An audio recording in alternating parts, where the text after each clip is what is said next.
Sarah. Okay. Hey, Hi. we're on. Hey, We're it's on. good to see you. Good to see you. Me I'm too. excited for our for bringing today. Gonna get right into it. So I've been just there's a lot going on in the world right now. There's a lot going on in the world right now.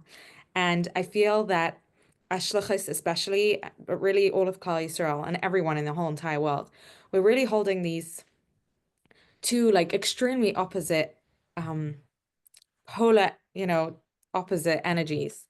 One of them is, as everybody knows, we don't even need to explain, but like this just constant, constant grief, this unspeakable grief. Especially, of course, we want to mention Rebbetzin Rifki Kogan and just the unbelievable tragedy that has happened to her, and the family of Shluchim. And and of course, like, I mean, you open your phone every day and it's like there's just more and more people that we're losing. And I almost feel that if we would really, we almost can't like even stop to really take in what's going on. It's almost like we have to only think forward and just go ahead because it's so unreal what we've been through in the past over a year. So, and then there's hostages still. Like we tune into it in these like throughout the day and it's like what is going on here, you know? It's really, really hard to even um to put into words, but we all know what I'm talking about. So Mhm. that's on like one end of the spectrum. And then on the other hand, we have at the same time, we've also as a people experienced incredible nisim this past year. Um, I don't think we know or we have any idea of the extent, or we probably don't even know what most of these nisim are. We know that they're constantly coming out and going on. And I feel that they're getting more and more obvious and more revealed. We just had this week, the downfall of Syria and the whole Zohar that goes along with that. How, when Damascus is reached, and that is going to lead to the downfall of the rest of the Middle East, and then Mashiach's going to come. It's like things are happening, things that the Rebbe spoke about so clearly also. Yeah, we can't go into the sichas now, but so many clear signs. And it's almost like we're just watching this big, incredible show happening.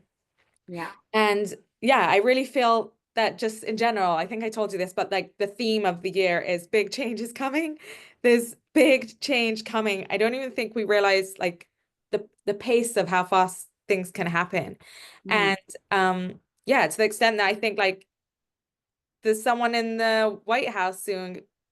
One of the cabinet members that was appointed was caught on camera speaking about like Yidden building the Beis Hamikdash, and like it makes sense that Eretz Yisrael will now build their temple in the Holy Land. Like this is becoming normal language, Yeah. and it's really real. It's really happening, and at the same time, like it's happening, and at the same time, especially if you've been following American politics and current events, it's hard to like not, it's hard to have your eyes closed at this point.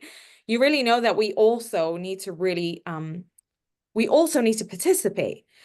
Like the American people had this big day coming up and they really had to take a side. They really had to show up and choose.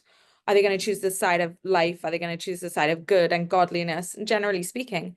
And they really showed up. And there was this incredible comeback.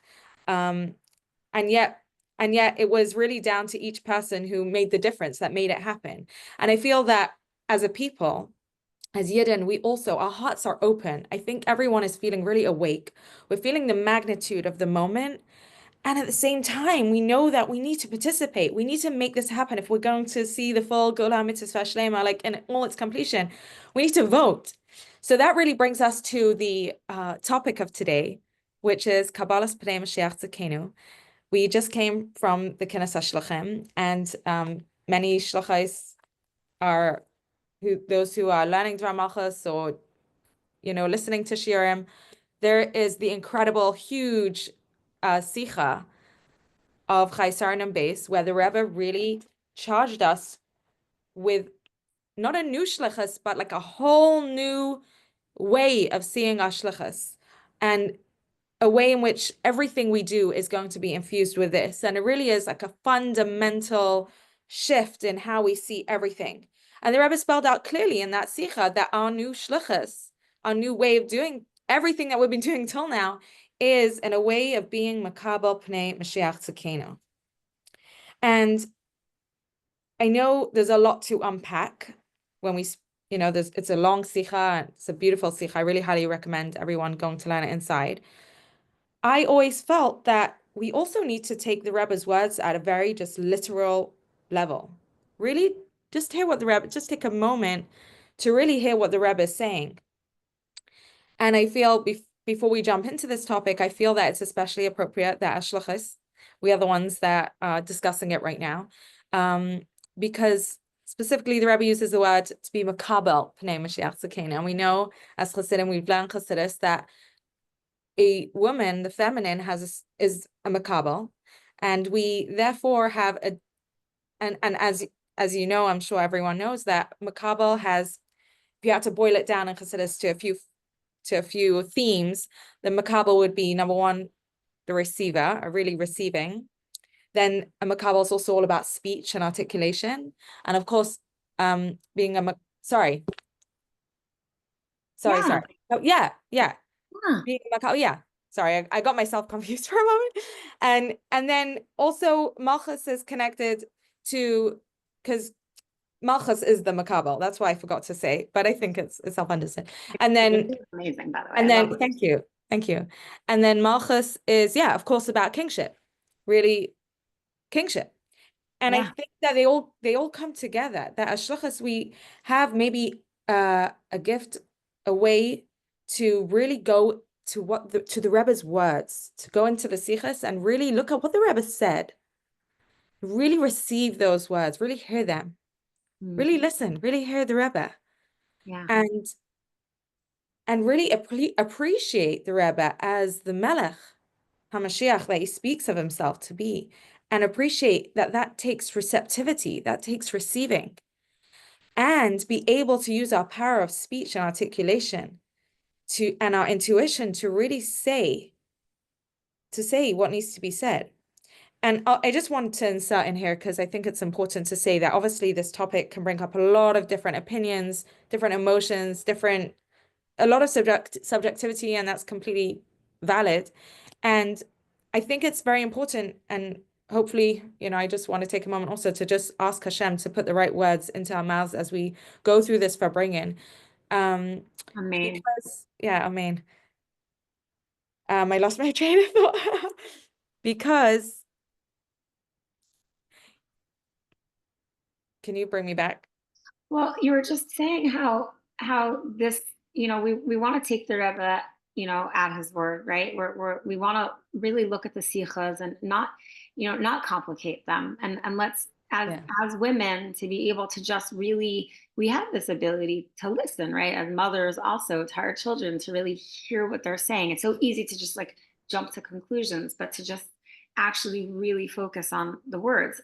And then you sort of, I think, said, okay, but side note, I know that maybe we may perceive these words differently, or they may mean different things to different people, and it can get emotional. And I think that you and I, as women, want to use our power of speech to communicate and Farbreng about what we feel the Rebbe is saying, how we're perceiving these sichas, and open up, hopefully, a door for conversation, because these are really important conversations to be having. I love that. Thank you for putting that so beautifully and reflecting that. I really love that. And yeah, I think real shalom, also, if we think about it, even again from a perspective of Chassidus, real shalom is not one of either my way or, the highway, or, it's one or the other. It's really the number three. It's really the third way. It's the way of I can find the value, and I can make space, and I could see the good intention, and I could see the contribution that maybe the other side is bringing to this conversation, and I can include that. The real shalom is inclusive. Yeah. And we can honor all of that. There's a way to do that. And so we're approaching that discussion with that, Bezos Hashem, with that spirit. And okay, that being said, I was thinking to quote a quote from the Chayei Sara Sikha. I'm going to actually go to the Sikha before Chayei Sara, to Vayera. And I want to just quote one small paragraph from there, just to get us started into this discussion. And from there, I know, Sarah, you've been doing a lot of research and a lot of studying, and I really look up to you, and I'm so grateful that sharing what you're learning as you go along. And from there, I want to take it to the many questions that might come up as to what's going on, what does this all mean, etc., etc. Okay, so I'm gonna start from here. This is in Eis Yud Dalet of Shabbos Parshas Be'era and Beis. Lapi Haidas Kvekadishas Mary Vechami Admar Nesiderenu. Mashiach Shabadarenu. Shekvar Nistaimu, I'm gonna translate after. V'nishlemu kol inyane ha'avaida, v'aimdim mechanim lekabalas pnei Mashiach tzidkenu.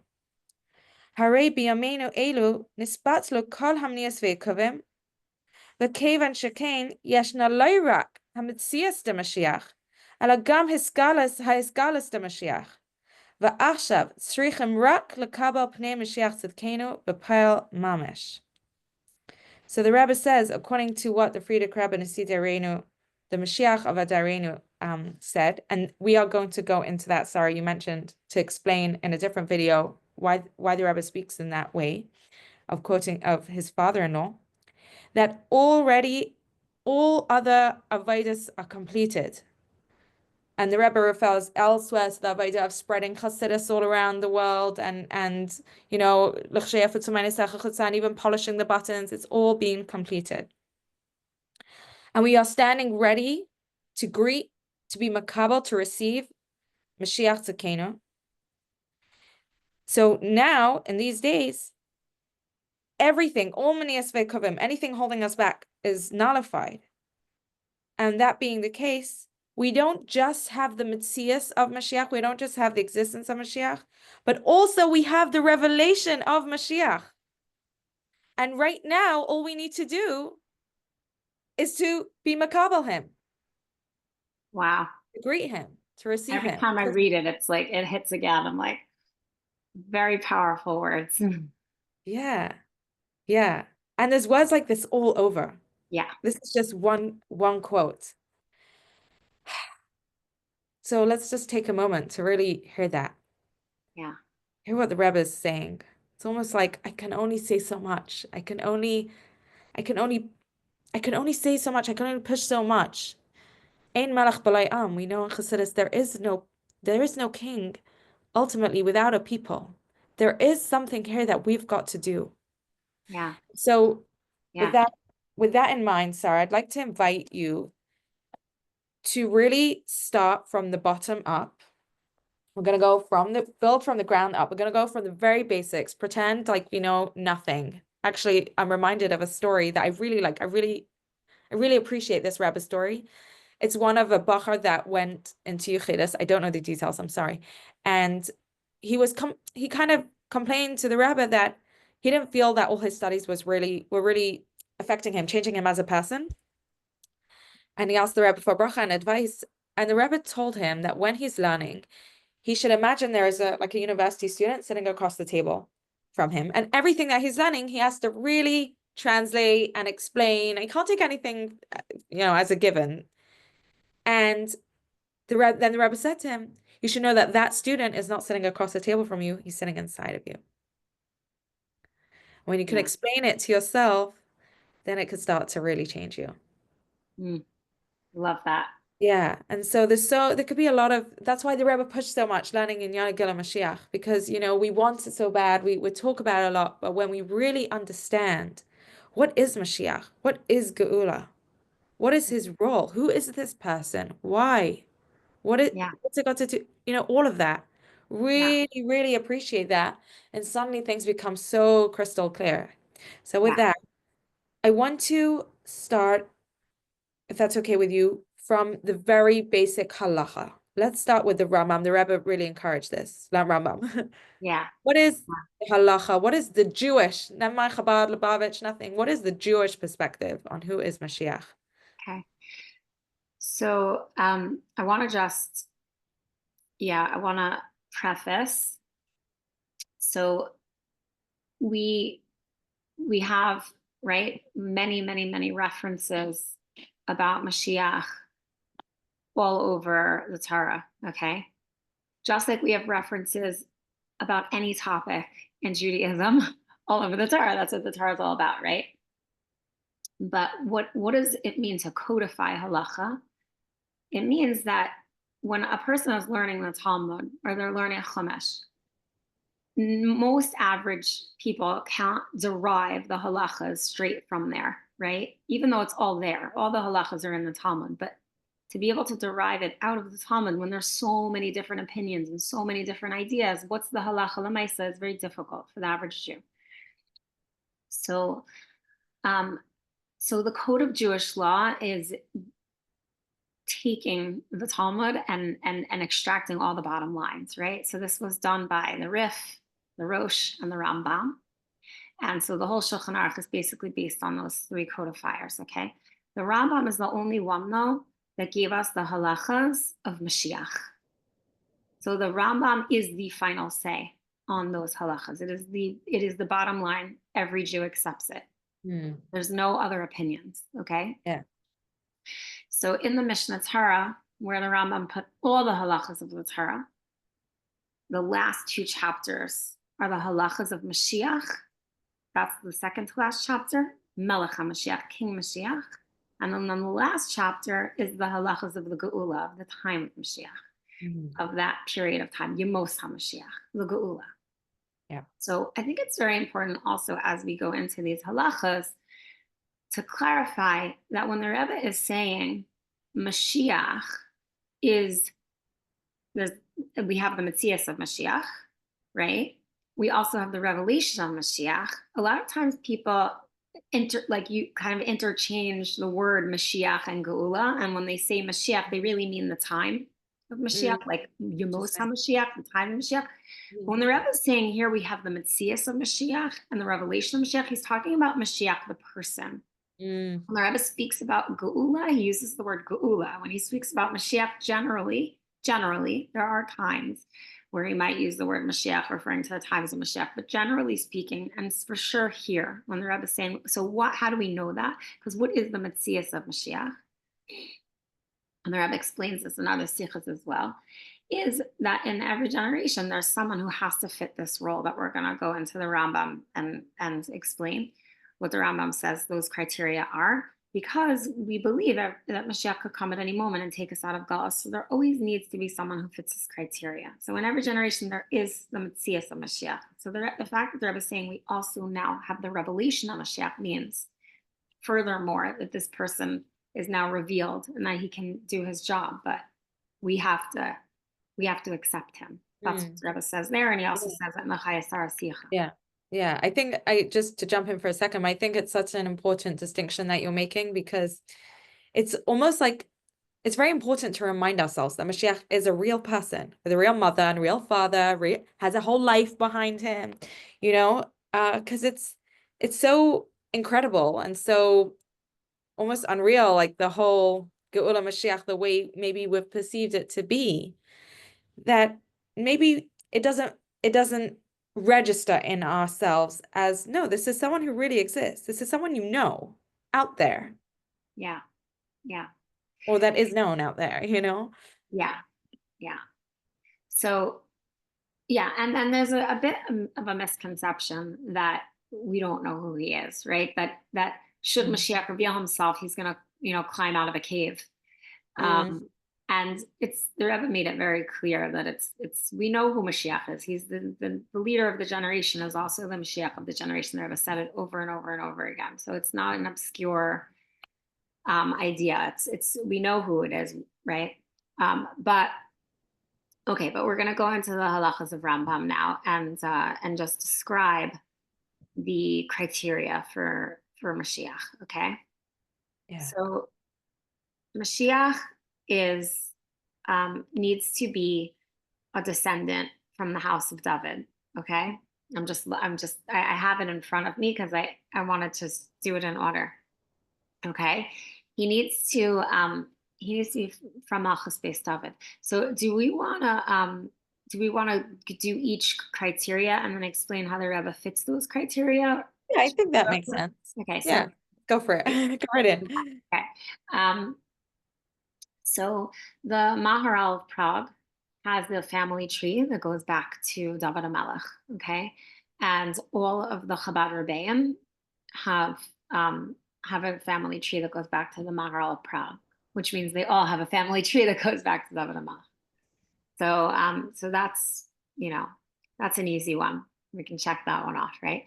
The Rambam says he also has to be like David HaMelech, meaning he has to work on himself. He has to be someone who is involved in his own avoda, of working on himself, being a Torah observant Jew, learning Torah, keeping mitzvahs.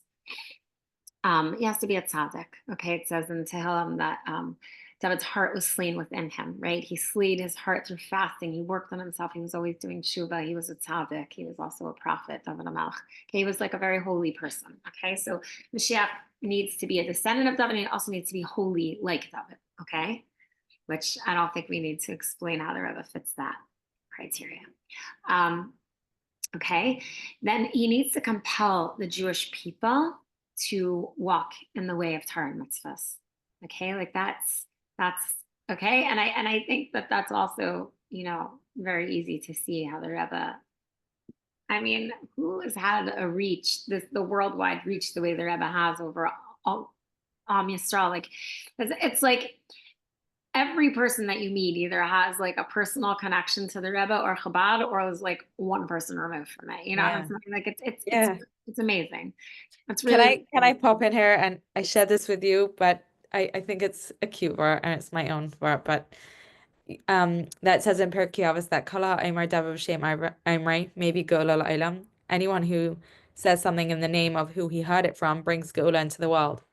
And like I often thought of that, like, what's the connection? I'm sure there's many people explain the connection, but what occurred to me is that the Rebbe has accomplished so much and initiated so much in like every area of Yiddishkeit, especially in Shluchos and in bringing other Yidden, and really that that acknowledgement of Avos Yisrael, that we need every single Yid. And if everyone really was able to trace back where they from where they know this from, who started this, where does this come from, this movement? It would bring the Gula to the world, because people would have the basic even Hakaras HaTov to the Rebbe of what revolution the Rebbe really brought about. Yeah. What's amazing also is that because the Rebbe also has tremendous humility, a lot of the things that the Rebbe did, he did in a very discreet way, not necessarily discreet in the sense that he was trying to be discreet about certain things, but he was so strategic about the way he went about things. It was like person to person. So, which brings me to the next thing that I wanted to say. So one criteria of the Rambam, right, is that he has to compel the Jewish people to go in the way of Torah and mitzvahs. But another thing that sort of implies that he's having an effect on those who are not keeping Torah and mitzvahs, right? So reaching those who didn't have a Jewish education, or for whatever reason fell out of the fold. But the next thing is to repair breaches within the Jewish community. So even those who are observing Torah and mitzvahs, but who became lax in certain mitzvahs. And this is where, I don't even think people really realize, and this is also, we had this conversation once, how much the Rebbe like strategically brought back certain mitzvahs. So for two examples that come to mind that I always think about in this regard is hair covering. Okay, that's a big one. If you go back to, Europe right before the Jews came over to America after the Holocaust, and in Russia during the time of the KGB, it was really a lost mitzvah. It was very rare to find even very fromm people who covered their hair. There were some who held on to it. And it's not to say it was a completely lost mitzvah, but you'd be surprised at how certain very religious families, that was one thing that was not done. And the Rebbe very strategically encouraged Frida to make competitive shaitels, that people would want to buy them and that they should be beautiful. And he person to person, if you want me to be Masada Kedushin at your wedding, wear a shaitel. I want you to get a shaitel. I want it to be beautiful. I want you to encourage others to wear a shaitel. It was just very patiently person by person until it, like, literally now it's, Gosh, if you're from, you cover your hair. Like, it's really right. not, and I do not think that people realize Hmm. that the Rebbe was the one who brought that back, Hmm. hands You down. just made me realize that also Shabbos candles. Like the fact that like Rivka Ameno, like it was Rivka Ameno was lighting Sarah Ameno was lighting Shabbos candles. This was actually a thing. And the Rebbe completely brought it back as well. I mean, there's so many. Go Right. on. There's so many things. Right. So What was your I, second so example? that's actually a really good one. And to this day, even though people think of it as a Chabad thing, but I know that, Rivki Sloan's mother, Esther Sternberg, I believe is her name. I don't know if I don't know if I'm getting her name right, but I know she was like the Rebbe's woman for Shabbos candles, and she did a lot of research, and she actually found out that a lot of families, the children from age 3, lit Shabbos candles Yeah, and before the war, and right, right, then wax became very, like, the material they make candlesticks out of became very scarce or whatever the word is.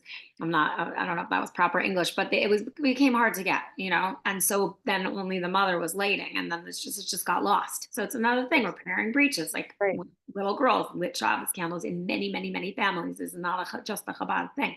right, right. Right. So that was one thing. And also, mechitzas at weddings is another example, like at simchas, in America, when people came over, there was a laxity in mechitzas at simchas also. And that was something that ever really, really, really pushed for. And I'm sure there are many, many, many other examples. So that's Yeah, rectified. can I just add growing a beard? We could go off really. Right. So I actually watched a shir on beard recently, and I know that there are some halachic opinions that a full beard is not necessary. It's a Kabbalistic Indian, but then I think there are some opinions that hold the beard is a Yeah, halachic Indian, yeah, right? So yeah. I mean, that's we're a not gonna go little bit into more like that has a right. little It's more nuance to it in the halachic conversation, but for sure, Kabbalistically, it's a very big deal to have a beard, and yeah, even halachically, it it is. is halachically Yeah, also, right? Okay, yeah, so I don't yeah. have sons, so I'm not like so. It's fine. Yeah, I'm just thinking like as you're speaking of like even if it's just the look of a Jew, like you Right. know, Right. Not going in yeah, the ways of non-Jews. yeah, Interesting. yeah, Sure, it's a whole other conversation. and they're But so obvious. I think that's why they're coming up because they're so obvious. Yeah. right. Okay. So Can I just ask you a question on the first thing you said the Rambam said that the Mashiach compels the Yidden? Like who explains that that means not necessarily by force? So it's interesting. I'm sure. And by the way, I know you said I did a lot of research. I know a little bit. I'm not like the most knowledgeable. There are rabbis who are in the process of writing Sfarim on this, and there are some Sfarim that have come out. So I don't know all the different things that it says, but I heard a story. I did hear from Rabbi Zurkind, who's one of the rabbis who's working on a sefer right now on Mashiach and Gula. And he basically explains, and he brought a story of the Belzer Rebbe. So I'll tell it since you asked. Compels does not mean force, right? It's not, compels means there's a majesty to Mashiach. He's a king, right? So he gives you kind of a look and it makes you want to do it, right? So he told a story of the Belzer Rebbe who was having an operation. And the doctor who was operating on him was not a religious Jew. And he was a little uncomfortable because he wanted someone who has Yiras Shamayim to be working on him. So I don't remember the details of the story, but the Belzer Rebbe said something to the doctor to the effect of like, do you believe in God? And the doctor said no. And then the Belzer Rebbe gave him a look like, he's a Rebbe, so I guess he knows how to pierce into your soul and like shake you up a little bit. He gave him a look and he says, now do you believe in God? And the doctor was like, yes. I got the details of the story wrong, but the point is that. So it's more like that Mashiach has this ability to sort of bring out your fear of God, because the truth is they represent God, right? Mashiach, a true Right. Jewish king, represents the kingdom of heaven. So they sort of bring out your fear of heaven. So it's That's a really good point. What you're reminding me of is of Matan Torah when the Yidden were compelled to accept the Torah because they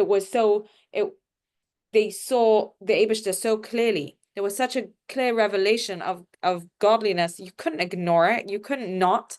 And I think anyone, and now it's like everyone who has experienced the Rebbe in some shape or form, whether it's a Surya, there is no denying. You can't know the Rebbe and not believe in the Eibishter, like you said, and not know this is the truth. This is real. This is Yeah. MS. Yeah. Oh, I love that explanation. Thank you. Yeah. Yeah. Yeah. Okay. So then the next one is that Mashiach needs to fight the wars of God. Okay. Now, I've heard and I've seen many places that Moshe Feinstein, amongst others, are of the opinion that these wars don't have to be actual physical wars. They can be spiritual wars. But the truth is that the Rebbe really did both, continues to do both. So spiritual wars of God, I heard Rabbi Gerelek in one of the Tud Alt's classes explaining like a spiritual war of God could be fighting for how do you define a Jew, right? In Israel, they wanted to make the definition of what makes you a Jew based on Hitler, If he would kill you, then that means that you're a Jew. But that's Jewish law dictates what makes you a Jew, right? Just like, if someone's father's father was Jewish, that doesn't make you Jewish. If you want to become a Jew, you have to convert. If that's the case, if the mother has to be Jewish in order for you to be Jewish, and that's something very clear in Jewish law. And the Rebbe screamed about it because he understood the immense problems that it would create to change the definition of who's a Jew. You can't do that. You can't mess with halacha. It makes big problems, right? And so also with Shlemas Haaretz, not giving away land in Israel, it puts Jews in danger. We see the repercussions of that right now, unfortunately, right? And the Rebbe screamed and cried about it, right? Cried and screamed and cried like endlessly to try to get us to be strong about the borders in Israel, not negotiating with terrorists and what it would lead to, right? So those are wars of God, spiritual wars of God. And there's many, many other examples. Yeah, and the Rebbe was often a lone voice Yes. as well. By the way, the most major fundamental issues facing Yidden and Yiddishkeit and the future of its very existence. Yeah. It's amazing to think about. Yeah. One thought that I kept having also this idea of compelling the Jewish people, right? We were saying how Mashiach compels the Jews, but it's not really, it's not a force. It's like you bring out their fear of God. But one thing you mentioned that made me realize, and this could be a topic in and of itself, is that the difference between Matan Torah and the Geula, though, is that Matan Torah, we were compelled because we literally couldn't resist the spiritual elation that we were exposed to, how much Hashem loves us, right? But it was coming from outside of us, so it didn't last. And that's why we had so many ups and downs through Gullus. The difference is that Mashiach actually gets us to realize from the inside out that this is the best life and this is what we really want. And so it's interesting because the Rebbe was sort of a lone ranger. The Rebbe was literally the only one at that time who was saying, don't give away land. A lot of rabbis, they just didn't get it. They were humming and hawing and, oh, maybe we should. And maybe, and I'm not begrudging anyone. We all have to go through our process of realizing the truth. Now people are finally realizing that what the Rebbe said is emes. And that's also the definition of compelling people, because the Rebbe put it out there with so much. Yes, he was upset because he didn't want us to suffer, but there was also a patience and that, like, you're eventually going to get what I'm saying. And it eventually, now it really is coming from us, that we're finally realizing, wow, like we really need to be strong here. We really need to take this seriously, right? So that's also that has to come from. And that's real compulsion also, when it's coming from you, like that, there's nothing like that. Right, because then that when you realize that this is what you actually really want, and what's forcing you, then it lasts. Then there's no going back. Then there's no falling afterwards. Okay, so these wars of God, though, that the Rebbe fought, spiritual wars of God, there's also physical wars of God, literally, right? And so we see that not only did the Rebbe compel the Israeli politicians really to listen to the military experts, but he also was an advisor to the military experts. So then you could also say the Rebbe functioned as actually participating in the physical wars of God as well.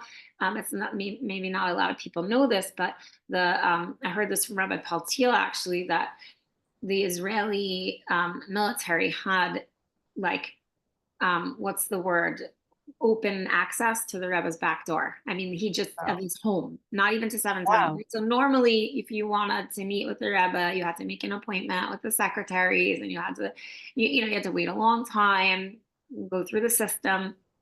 But the Israel, because it literally is a matter of life and death of millions of Jews in Israel, the Israeli military had Mm. full access to the Rebbe whenever they needed his advice, military advice, and they knew that whatever the Rebbe said, he was the one to listen to, right? Just like Yeah.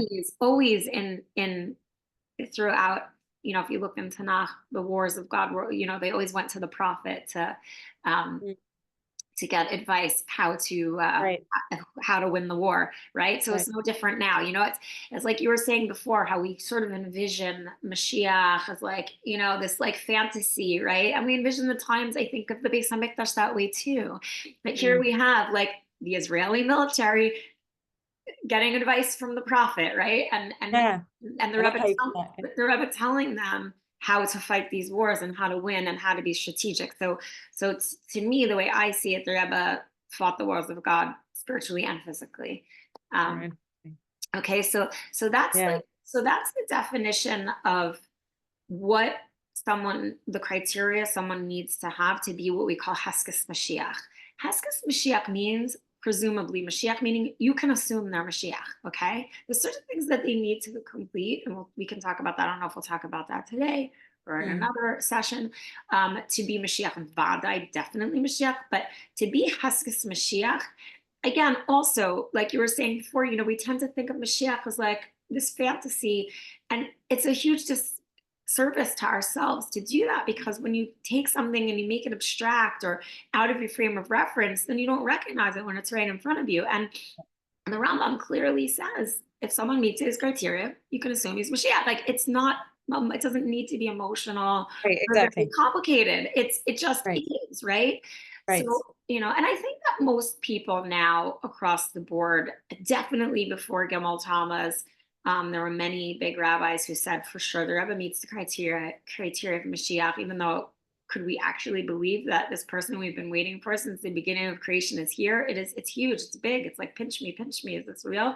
Yeah. Yeah, but at the same time, so I think maybe another session or topic will be, what about now after Gabal Tamas? Um, what are the questions that come up there? And that might, Yeah. I don't know if we'll get into that today, but it is Yeah. obviously a big Yeah. conversation. Yeah, there's a lot more to address. First Yeah. of all, thank you for that. That was really clear, and I love how you explained each one. I think it's important to note that those Rabbanim were making halachic statements, because you were saying, like, halacha, it's the Ben Shapiro. It's not about, it's, I can't remember what his quote is. It's, like, facts don't care about your feelings. It's a Oh, terrible I quote. don't know. I'm not so not like, politics and The me are point is not. that there's a halacha, and the fact is that many Rabbanim, even non-Lubavitcher Rabbanim, were signing on this, and the Rebbe wanted Rabbanim to sign. Yeah. Um, Yes. and that, so obviously, like you said, we have these questions of, what about Gimel Tammuz? What about Mashiach Vadai? What about, is it necessary though to what about the Rebbe himself? Did the Rebbe reference? We didn't even visit all that. Did the Rebbe reference himself as Mashiach, and how, and in Right. what context, and why, and what are we supposed to do with the information? And if we are supposed to spread that, how do we do that? And what about Ifan Amaskabel? There's so much that comes up, and Be'ezus Hashem, Yeah. I really hope that we continue this series and able to address all that. I do want to touch very quickly. I'm not going to explain it, but just to give a little taster on that, I also want to mention his name, Rabbi Nachum Strux, who we both learned quite a bit from, and has been very patient in explaining also a lot of the context of throughout the years of, he's good at bringing across these themes. Um, he gave a class on the Rambam, like the halacha's definition of Mashiach Vadai, Yeah. and how there is a difference between fulfilling an actual mitzvah halachically, like you actually struck the Lulav and Esther, you actually lit the Shabbos candle, and then there's also the value of the mitzvah. So it just, the idea popped into my head. For example, Shabbos candles, we would say the value of the mitzvah, or what is being achieved, or the spirit of the mitzvah, is that there's shalom bayis in the home, that the home is lit up, there is a good atmosphere in the home, and you're not tripping over things, right? That's the idea of Shabbos candles, if you could, boil it down on a very just, basic literal level. And I believe he took each of those definitions of Mashiach Vadai and explained how the Rebbe accomplished, even if we can have the discussion about the actual halachic fulfillment, there is the fulfillment of the spirit, the accomplishments, what the Rambam was talking about. Does that make Yes. sense? Yeah. That's the little taster, but and we could go through each one and explain that. Okay, amazing. Yeah. Yeah. Thank Yeah. you so much. Is there anything else that you want to say today before we wrap up? Um, and there's so much I want to say, but I feel like we should leave this for here and pick it back up next week. Yeah. Yeah. Okay. Great. Thank you so much, Sarah. It's been great. Thank you.